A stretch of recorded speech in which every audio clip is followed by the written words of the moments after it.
और आपको सागर लिए चलते हैं, जहां पर प्रधानमंत्री नरेंद्र मोदी पहुंचे हुए सीधी तस्वीरें दिखाते हैं।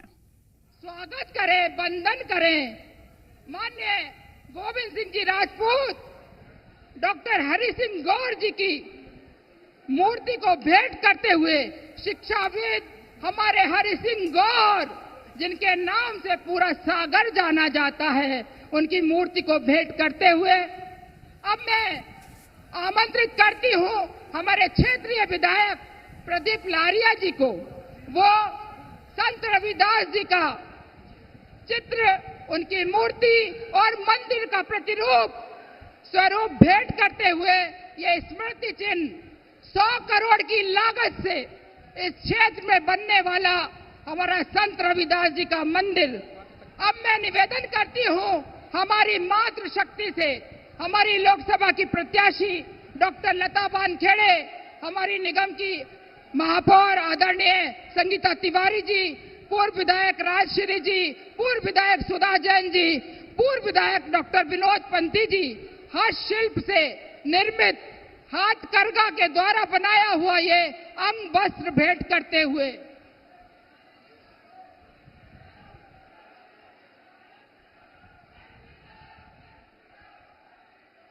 मोदी मोदी मोदी, हर हर मोदी,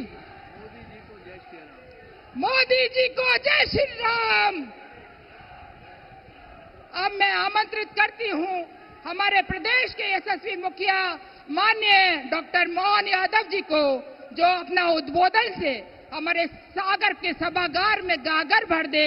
आदरणीय मोहन यादव जी। बोलिए भारत माता की, भारत माता की। प्रधानमंत्री नरेंद्र मोदी जी जिंदाबाद। आज के इस अवसर पर हम सब सौभाग्यशाली हैं। सर हरि सिंह गौर की नगरी, संत शिरोमणि रविदास महाराज की नगरी और अनेक अनेक विभूतियों के कारण से ये वीरों की, महावीरों की, बुंदेलों की धरती पर, मध्य प्रदेश की धरती पर यशस्वी प्रधानमंत्री पधारे हैं। विश्व के सबसे बड़े लोकतंत्र के, विश्व के सबसे बड़े लोकप्रिय नेता, जोरदार ताली बजा करके आप उनका वंदन करें, अभिनंदन करें।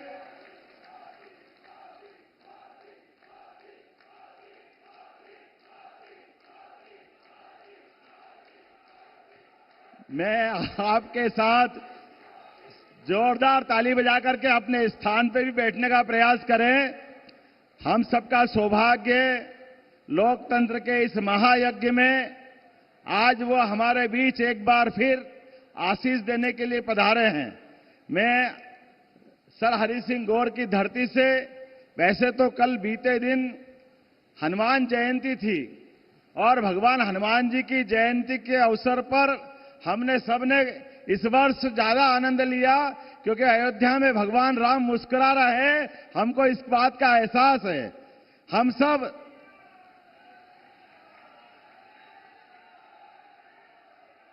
और भगवान राम बगैर हनुमान जी के अधूरे हैं।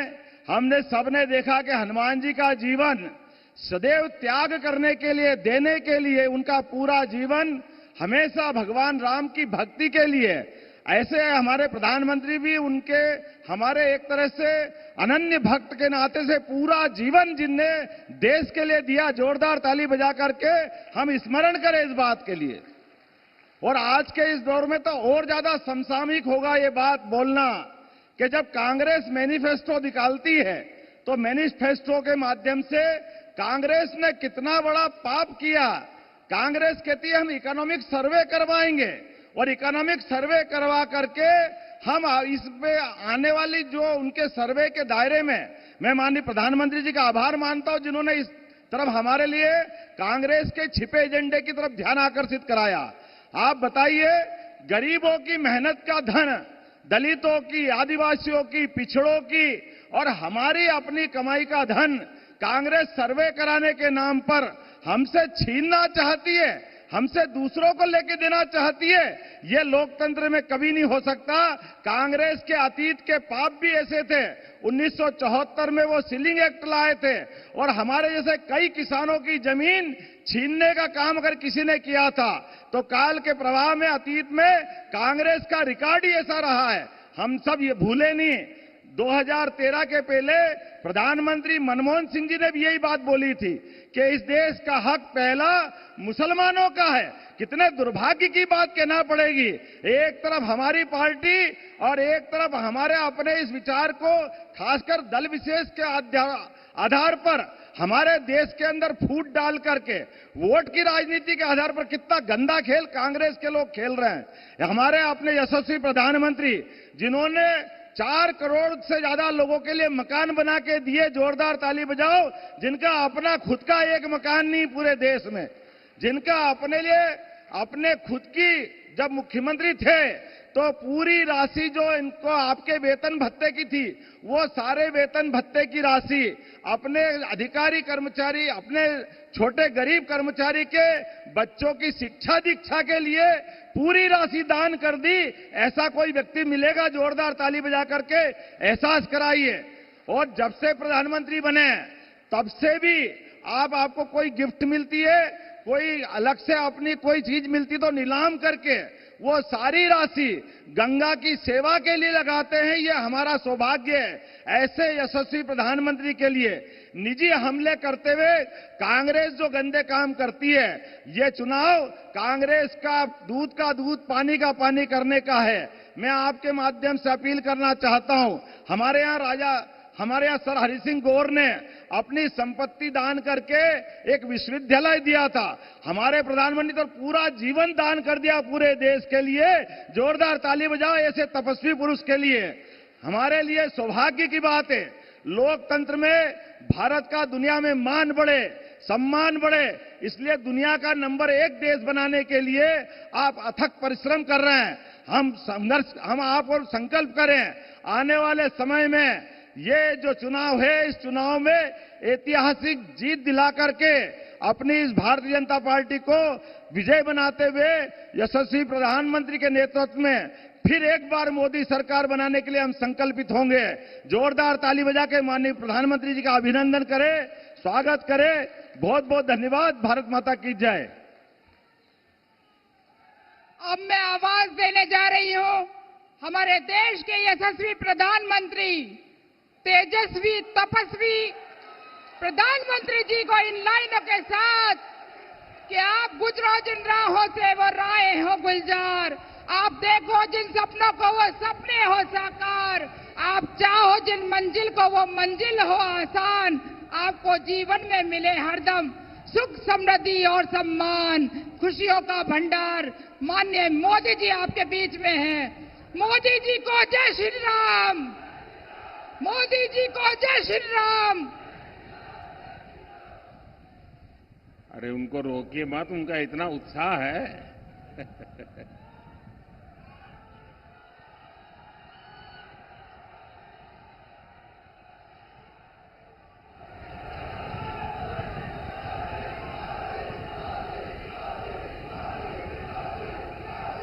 आप लोग थक जाए उसके बाद मुझे कहना, फिर मैं शुरू करूंगा।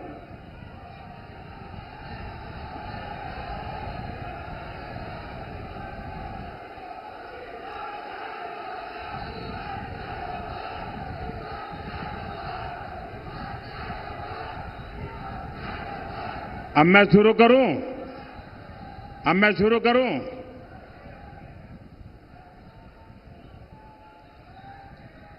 हर सिद्ध माता की,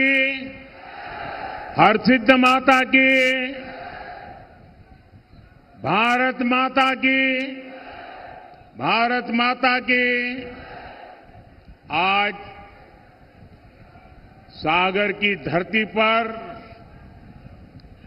जन समर्थन का सागर उमड़ा है।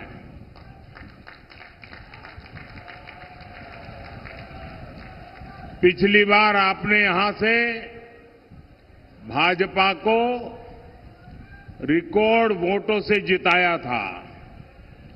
साहब, मैंने आपका चित्र देख लिया, आप बैठ जाएंगे तो अच्छा होगा, ताकि पीछे लोगों को रोक रहे हैं आप।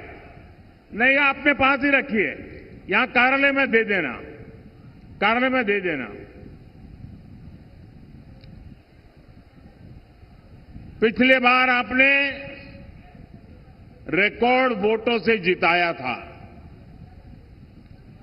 सागर ने फिर मन बना लिया है, फिर एक बार, जरा मैं इधर पूछूं, फिर एक बार। साथियों, देश के विकास के लिए एक स्थिर और मजबूत सरकार कितनी जरूरी होती है, ये मध्य प्रदेश और सागर के लोग बहुत अच्छे से जानते हैं। विकास तब होता है जब सही नीतियां हो, सही विजन हो। इसलिए देश हो या मध्य प्रदेश, विकास तभी आया जब कांग्रेस गई और भाजपा आई।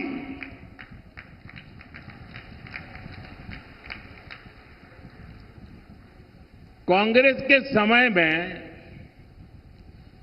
एमपी की पहचान बीमारू राज्य की थी। आज वही मध्य प्रदेश बीजेपी सरकार में विकास की नई ऊंचाइयां छू रहा है। साथियों, मध्य प्रदेश में केन बेतवा लिंक परियोजना का ऐतिहासिक काम शुरू हो गया है। सिंचाई के लिए बंडा बृहद सिंचाई परियोजना का काम भी बीजेपी सरकार ने करवाया है। मध्य प्रदेश में अच्छे हाईवे का पूरा नेटवर्क बनाया जा रहा है।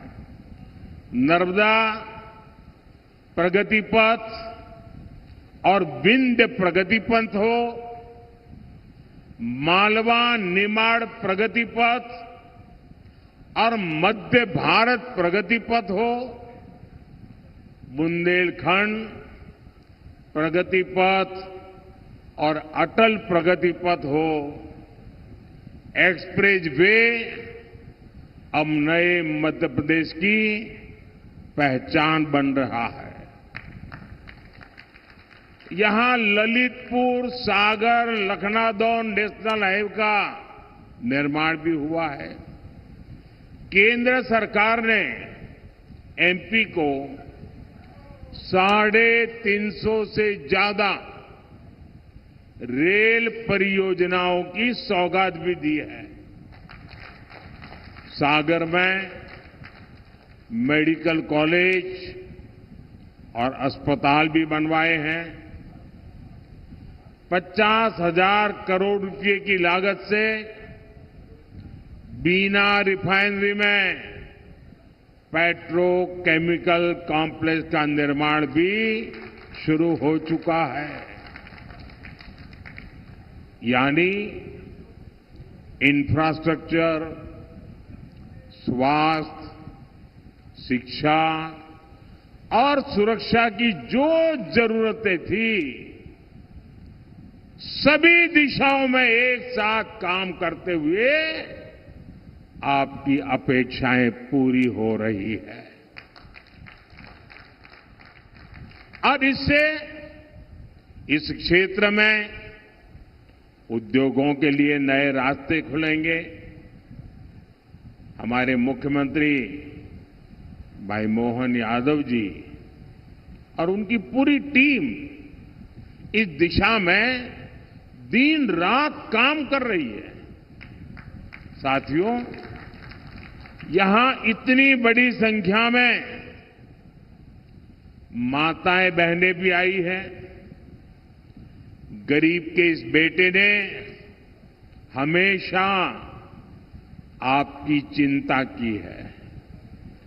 कोरोना का इतना बड़ा संकट आया, मोदी ने ये सुनिश्चित किया कि आपकी रसोई में कभी राशन की कमी न होने पाए। आज भी देश की करोड़ों रसोइयों में पीएम गरीब कल्याण अन्न योजना का अनाज पकता है। मैं अपनी माताओं और बहनों को ये गारंटी दे रहा हूं कि आपको अगले 5 वर्ष तक राशन की चिंता करने की कोई जरूरत नहीं है। माताओं बहनों की तकलीफ को दूर करने के लिए ही हम गैस, बिजली, पानी, टॉयलेट्स जैसी सुविधाएं हर घर तक पहुंचाने में जुटे हैं। मोदी ने स्वयं सहायता समूहों की 3 करोड़ महिलाओं को लखपति दीदी बनाने का भी संकल्प लिया है और ये गारंटी भी मैं पूरी करके दिखाऊंगा। साथियों, आज कांग्रेस की एक ऐसी सच्चाई देश के सामने आई है जिसे सुनकर हर देशवासी सन्न हो गया है। हमारा संविधान साफ साफ मना करता है कि किसी को भी धर्म के आधार पर आरक्षण नहीं दिया जाएगा।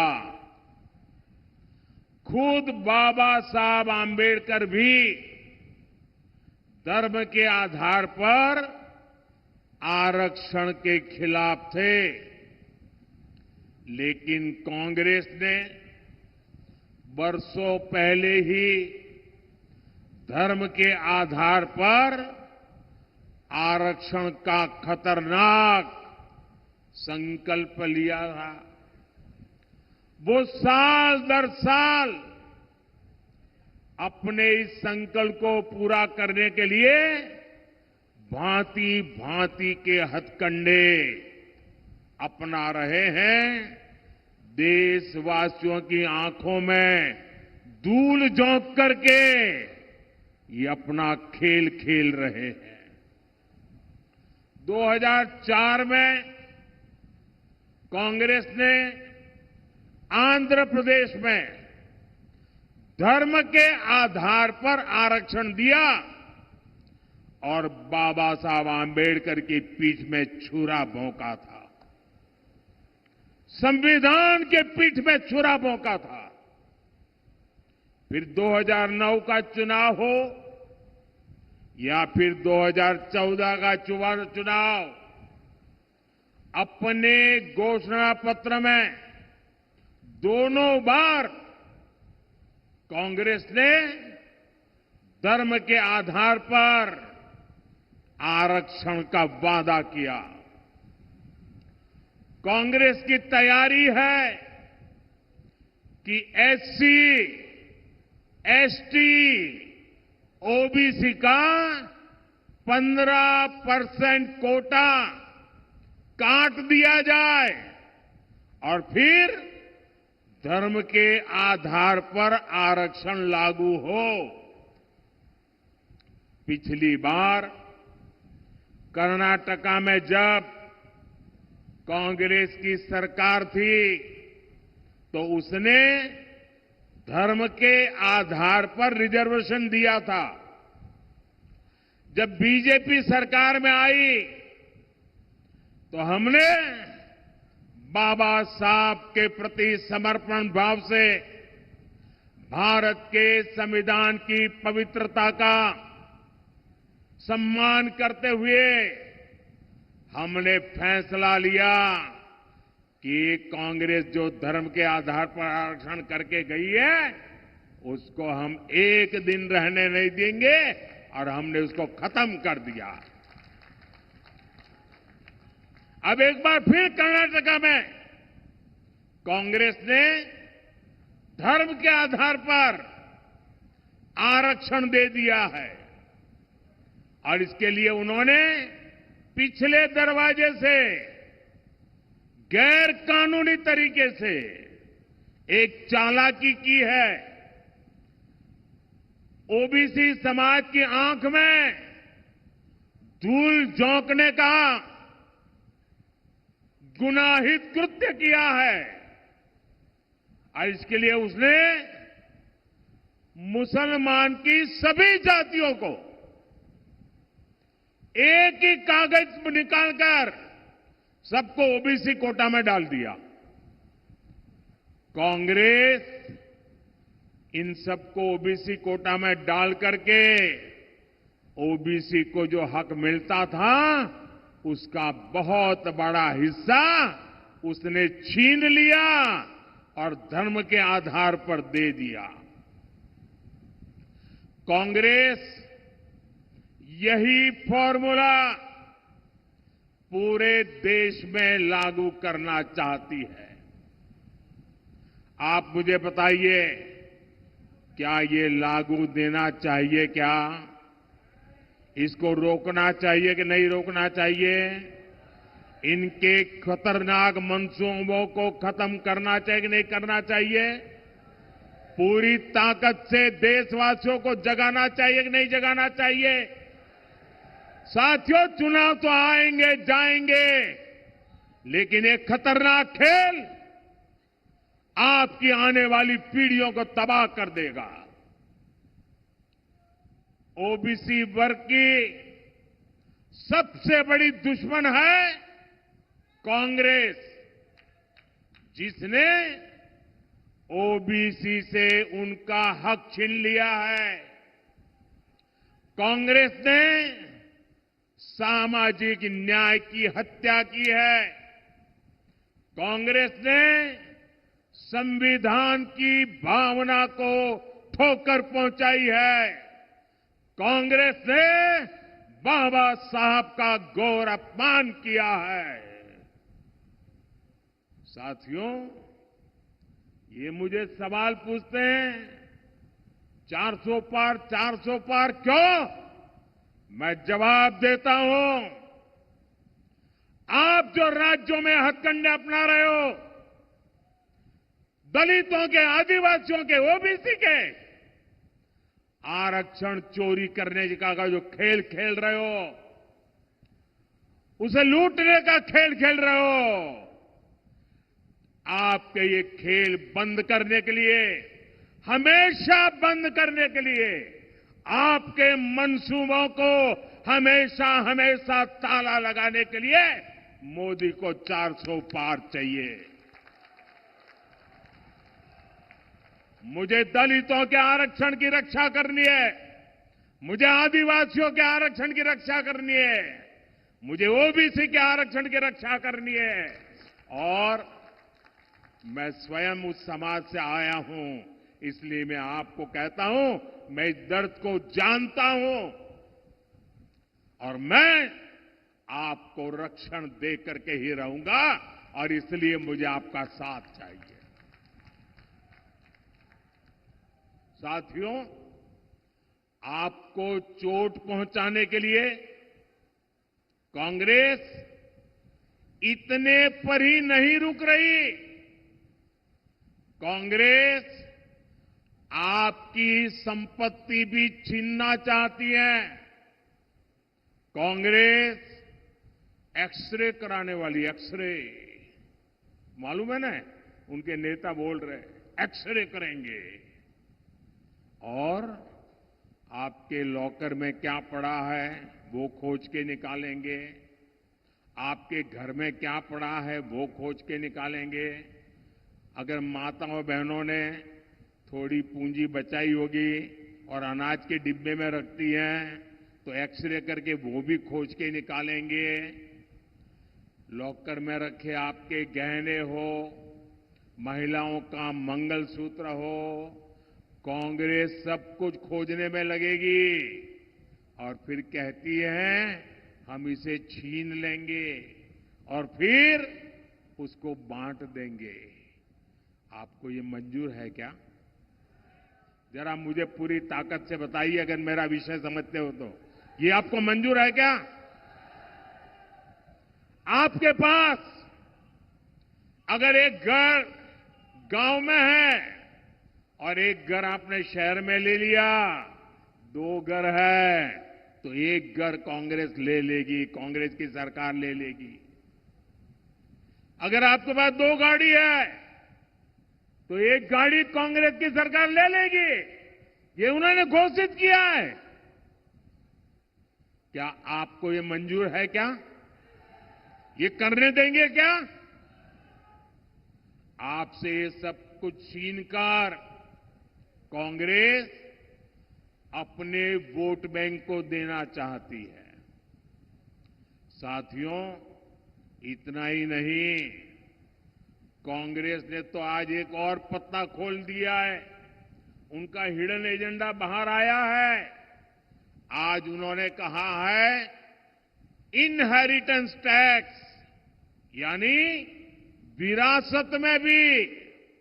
अब आप देखिए, हमारे देश में तो दादा दादी नाना नानी भी कुछ बचा के रखते हैं, खुद कभी उसका खर्चा नहीं करते।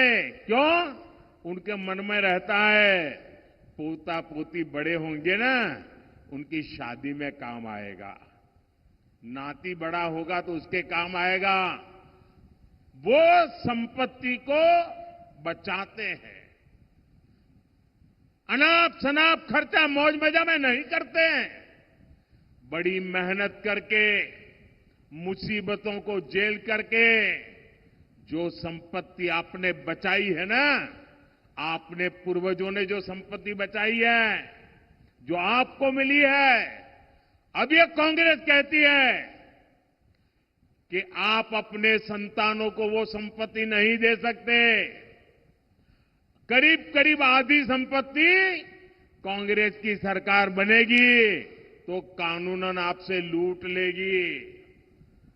जो संपत्ति आप अपने बच्चों को देना चाहते हैं, उस पर भी कांग्रेस टैक्स लगा करके लूट लेगी। आप कल्पना कर सकते हैं, कांग्रेस भारत के सामाजिक मूल्यों, भारत के समाज की भावनाओं से कितना कट चुकी है। कांग्रेस को भारत के पारिवारिक मूल्यों तक का अंदाजा नहीं रहा है। घर के बड़े बुजुर्ग जीवन भर कुछ न कुछ जोड़ते हैं ताकि अगली पीढ़ियों को देंगे, पोती नाती को देंगे। और यही हमारे देश की परंपरा है, स्वभाव है, संस्कृति है। हम भारतीय जरूरत है के हिसाब से खर्च करते हैं, पैसे बचाने की कोशिश करते हैं। कांग्रेस पीढ़ी दर पीढ़ी चलने वाली इस बचत पर भी, इस संपत्ति पर भी उसकी नजरें हैं, लूटना चाहती है।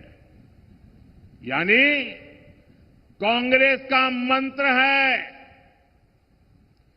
कांग्रेस का मंत्र है, ये याद रखना, घर घर पहुंचाना। मेरी बात पहुंचाओगे घर घर? मेरी बात घर घर पहुंचाओगे? कांग्रेस का मंत्र है, कांग्रेस की लूट, जिंदगी के साथ भी लूट और जिंदगी के बाद भी लूट। साथियों, कांग्रेस को देश के संविधान से नफरत है, इनको भारत की पहचान से नफरत है। इसलिए ये हर उस प्रोजेक्ट पर काम कर रहे हैं जिससे देश कमजोर हो, देश की साख कमजोर हो, ये लोग समाज को आपस में लड़वाने के लिए नए नए पैंतरे लेकर आते हैं। हमारी आस्था ने हमें सदियों से एकजुट रखा है। कांग्रेस पार्टी उस आस्था पर हमले करती है। अयोध्या में प्रभु राम का राम मंदिर प्राण प्रतिष्ठा के समय कांग्रेस ने क्या किया, पूरे देश ने देखा। आपको याद है ना? याद है ना? भगवान राम को काल्पनिक बताने वाली कांग्रेस ने राम मंदिर के प्राण प्रतिष्ठा के निमंत्रण को ठुकरा दिया।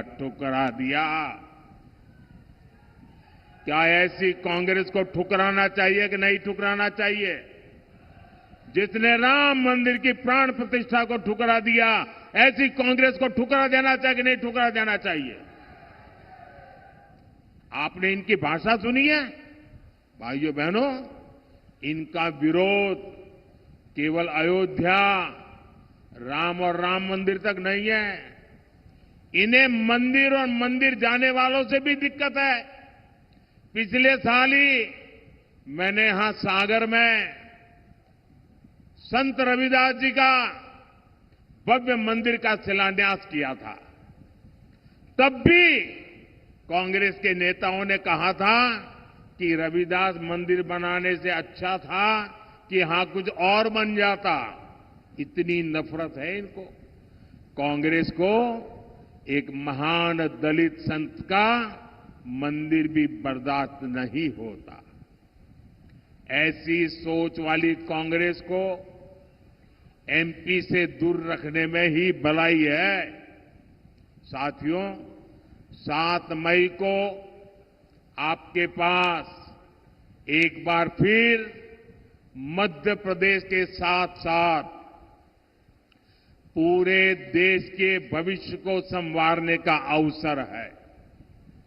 सागर लोकसभा से बीजेपी ने बहन लता वानखेड़े जी को उम्मीदवार बनाया है। उनको भारी मतों से जिताना है। मैं जानता हूं गर्मी बढ़ रही है। मैं ये भी जानता हूं कहीं कहीं शादी ब्याह का माहौल है। मैं भी ये भी जानता हूं कुछ लोगों को खेत में अलग अलग काम भी है। लेकिन मेरा आपसे अनुरोध है, कितना ही काम न क्यों न हो, लेकिन देश के लिए कुछ समय देना चाहिए कि नहीं देना चाहिए? देना चाहिए कि नहीं देना चाहिए? हमें अपना वोट देना चाहिए कि नहीं देना चाहिए? हमने अपने अधिकार का उपयोग करना चाहिए कि नहीं करना चाहिए? राष्ट्र निर्माण के इतने बड़े यज्ञ में हर किसी का योगदान होना चाहिए और इसलिए भारी मतदान होना चाहिए। आप मतदान करवाएंगे, घर घर जाएंगे, मतदान के रिकॉर्ड तोड़ेंगे, पोलिंग बूथ जीतेंगे। आप अपने वोट के साथ साथ जो अपनों के वोट है ना, उसको भी पोलिंग स्टेशन तक ले जाइए। करेंगे? अच्छा, मेरा एक और काम करेंगे। यहां से जाकर अपने मोहल्ले, अपने गांव के हर व्यक्ति को कहिएगा कि मोदी ने उनको प्रणाम कहा है। मेरा प्रणाम पहुंचा दोगे? बोलिए भारत माता की, भारत माता की, भारत माता की। बहुत बहुत धन्यवाद। मोदी मोदी मोदी, फिर एक बार मोदी सरकार। मैं आमंत्रित कर रही हूं क्षेत्रीय विधायक आदरणीय श्री प्रदीप लारिया जी को, हमारे विश्व के नेता सबसे